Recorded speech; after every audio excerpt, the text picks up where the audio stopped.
Ganyan lang siya mga katalkers. Paikot-ikot. Gaya ng ginawa niyang paikot-ikot sa iyo. Charot.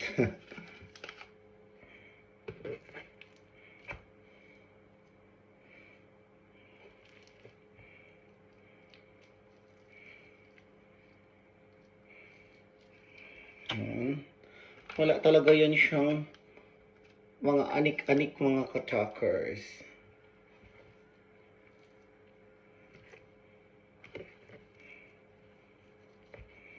So, ito na mga katalkers ang ating Gordon Blue. So, ito yung last mga katalkers. Last na chicken breast fillet. At babaluti natin siya ng bacon ulit again. Yan, paekot-ekot. Paekot-ekot-ekot.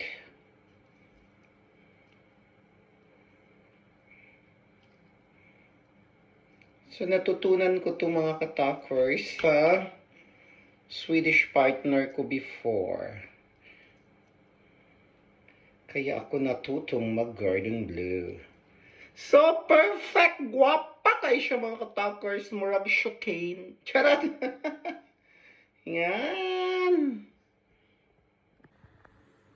So, mauna ni mga katalkers ang atong finished product. Gordon Blue. Chicken Gordon Blue. O, diba?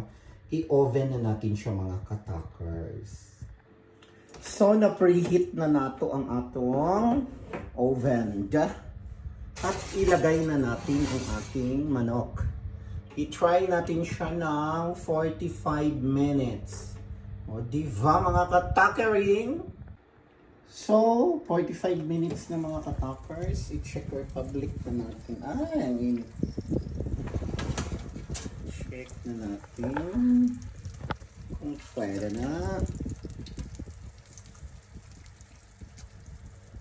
Luto na siya mga katalkers. So, luto na siya.